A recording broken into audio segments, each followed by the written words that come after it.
Namaste, my dear brothers and sisters.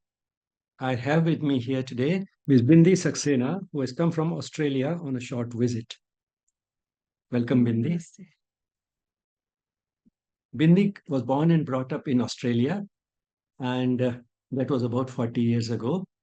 In the first half of her life, that till she was about 20, she didn't make a single visit to India. But then uh, she has been coming after that, and on this visit, she has visited Sri Aurobindo Ashram, Delhi branch. And one of the first things she said was that this is my first visit to an ashram. So then I naturally asked her that now that you have come to an ashram, uh, how far did the image of what you saw here match the type of image of an ashram that you had? And she said, well, her image was quite different. She thought that an ashram will be a place where there'll be a lot of bhajan, kirtan, and ritualistic worship going on.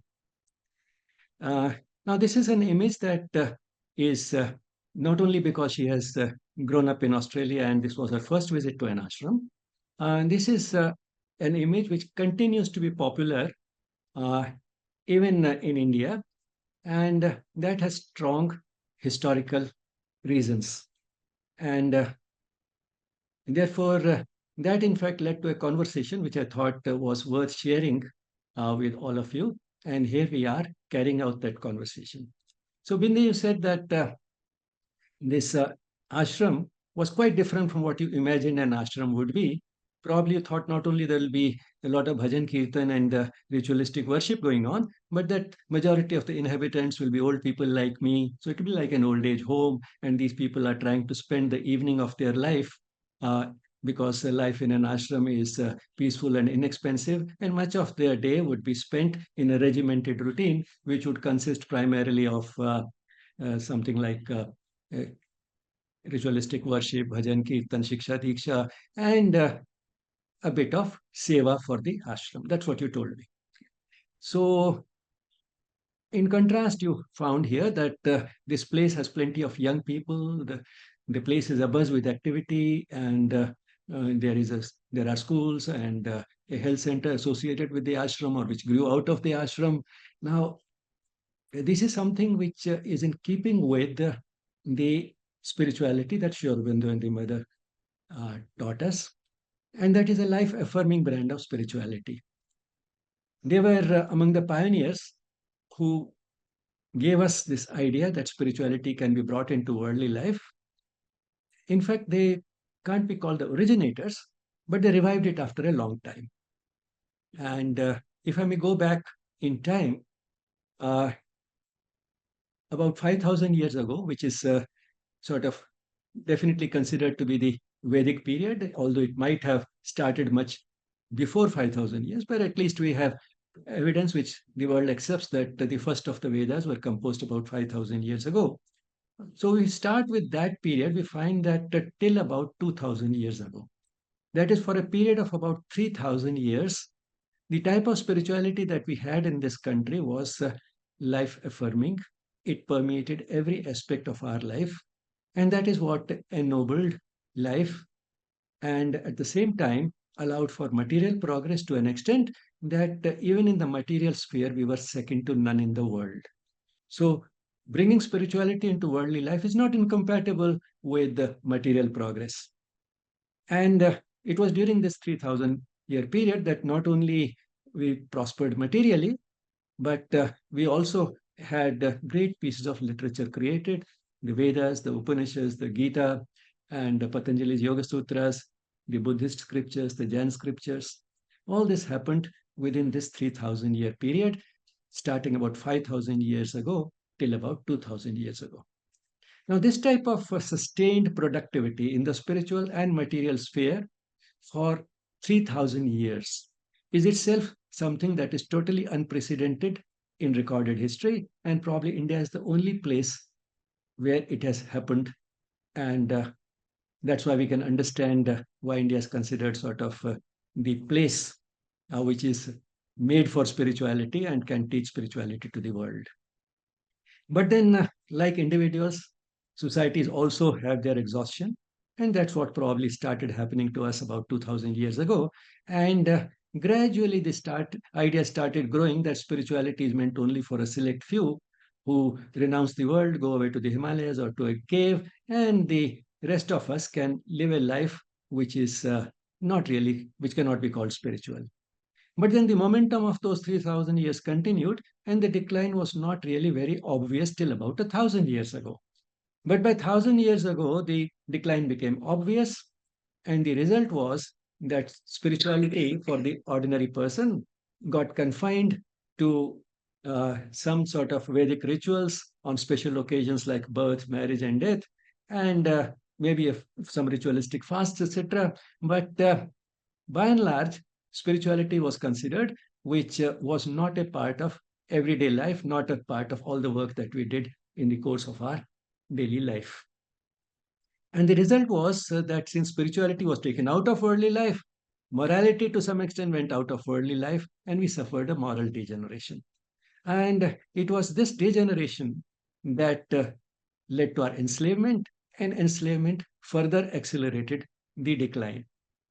And that's quite understandable how enslavement did it. But then we were enslaved because we had already started degenerating. And so enslavement only added to the degeneration, to the process, accelerated it, and took us to a level where by the 19th century, as Sri Aurobindo says, we had reached the most decadent phase of our society. But then we had the good fortune of having in the 19th and 20th century uh, a number of spiritual masters and teachers who came in quick succession and tried to wake us up, tried to wake the country up, wake up to your greatness. You are a spiritual country. This is the type of life you had, and this is what made you a great country in the past, distant past, and that past can be brought back even in the modern world. And Swami Vivekananda was among the first ones, perhaps best known ones, to do it in a big way. And not only he woke up the country and made us sort of realize that spirituality is not just the rituals, but more than that, the service of the poor, Daridra Narayan, as he called the poor. And he also changed the image of the ancient Indian wisdom in the Western world. His address at the Parliament of Religions in Chicago in 1893 was, in that sense, a landmark. But then soon came Sri Aurobindo and the mother, and they made a very powerful case once again for spirituality in daily life, in worldly life. And not only they talked about it, they demonstrated that it is possible even in the modern world in the ashram that they established at Pondicherry. The formal establishment of that ashram was in 1926. Uh, but then the ashram grew, sort of started growing before that. And as Sri Aurobindo says, he didn't establish the ashram established itself. So it was a process, but then formally we consider it 24th November 1926 to be the day on which Sri Aurobindo Ashram in Pondicherry was founded. And then in 1943 came the school there, which sort of showed the way to a new type of education which takes into account the totality of the being. Well, so sort of this was Pondicherry Ashram was a sort of an experiment to see whether the idea of a life affirming spirituality, which was actually being practiced till about 1000 years ago, can it be brought even in today's world? And this was a successful experiment. And we find that that way they were they created the platform, or you can say they became the pacemakers for a new type of spiritual organizations. So you find that today, not only places which have been inspired by Sri Aurobindo and the Mother, but other places also are now making sure that they don't have an organization which is devoted just to ritualistic worship, etc., but they have a hospital or a school or a college or a social service wing associated with them. But then these great men like Swami Vivekananda, Sri Aurobindo and the Mother, Mahatma Gandhi. Mahatma Gandhi brought spirituality into something as worldly as the freedom struggle. Mahatma Gandhi, Rabindranath Tagore, now all of them, they tried to sort of bring spirituality into worldly life. And in a way, they have succeeded because all religious and spiritual organizations today are engaging in some worldly activity. But at the same time, 1,000 years of indoctrination could not be wiped out quickly. And therefore, in the society, this sort of an idea that spirituality and worldly life are separate. There's a dichotomy between the two. Spirituality can be practiced only by a select few because the rest of us are unfortunately caught in so many worldly responsibilities and obligations and therefore can't live a spiritual life. This sort of an idea continues, and spiritual life is confined uh, to either the Himalayas or the cave or to the ashrams where old people, when they're ready for a spiritual life, can go and retire and spend the evening of their life. So this sort of an idea is in keeping with that dichotomy which we came to see as something real and inevitable during that 1,000-year period. And therefore, this idea that you have that worldly life, is something which is quite apart is understandable. Uh, but at the same time, it is not the lasting truth, the highest truth, and it has not always been so. And we only hope that very soon we'll have a world where we realize this more and more, and that is what will enhance and ennoble worldly life. Sorry, I've given a rather long answer, but to your initial sort of remarks, a long comment on your initial remarks. But in the meantime, this might have given rise to some more questions in your mind or some comments. So please go ahead. Um, yeah, look, I think that a visit to an ashram, or this visit to the ashram for me, has been really valuable because it sort of just affirms the intuitive knowledge that is there. I think we all know intuitively that life is spiritual, um, that everything we do, see, touch, everything that we engage in is spiritual.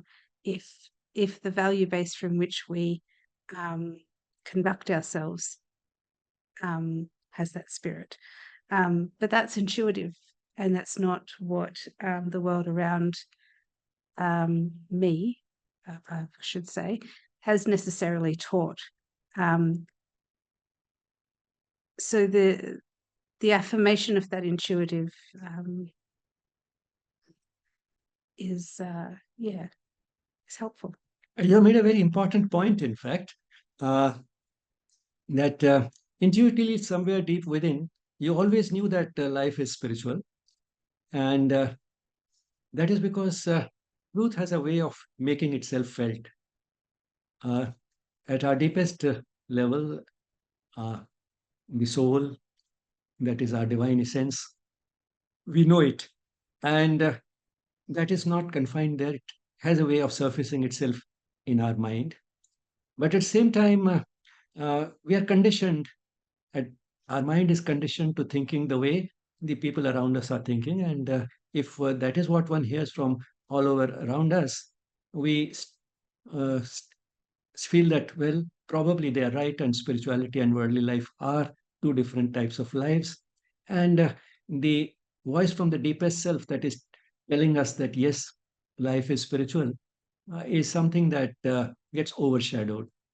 But then just needs a little trigger, the type of trigger that you got just now, which brings that to the surface because truth has a power of its own. And we realize that, yes, this is something which is really right. And then all that conditioning is wiped out. And you said, well, this is something I knew all along. And I wasn't trusting it or maybe not paying heed to it. But this is something I always knew deep within. Mm. And I think having a teacher to speak to is something that's very helpful in that journey, because I guess if you're, you know, living away from India or away from an ashram or not having contact with an ashram, then the opportunity for learning is through text. And those texts are written in Sanskrit or Gurumukhi, or, like they're languages that, whilst you can translate, getting to a point to which you actually understand the depth of those words the true meaning of those words, if it's not your first language, takes a long time to actually start to understand that. So, it was quite eye-opening for me that in just, a brief few sentences, you summed up, a year's worth of learning for me. Yeah, I think that's the value of a teacher or coming to an ashram or having, a place to go and talk. Mm. Yes, apart from reading the texts, the ancient texts, which sometimes maybe not in a language that we are most at home with. The way, I mean, you have been born and brought up in Australia, so the ancient scriptures, Indian scriptures, tend to be in languages like Sanskrit, Pali, Gurumukhi, and so on. So to relate to them sometimes becomes difficult, and translations can't do full justice to the original. So getting a good interpreter who can speak in your language is useful, and that is one of the things that makes Sri Aurobindo and the Mother unique. They are relatively recent, and everything that Sri Aurobindo has written, almost everything that Sri Aurobindo has written, was in the English language, and the Mother's conversations, dialogues, mostly in English or in French, and they were living in the contemporary world, so that's what makes them unique. But then you said sometimes talking to somebody in flesh and blood has its own value. But all the same, these are all outer forms, the language and so on and so forth. The truth itself is something which has no language, it's beyond words. So the outer forms only give us a glimpse, a hint, an idea of something that is within us, and through personal effort and divine grace, we can bring it to the surface and organize our life around it. That is what spirituality is about. So this knowledge can be a good starting point, but that's not enough. All the same, it does help. So, anything else that you would like to share?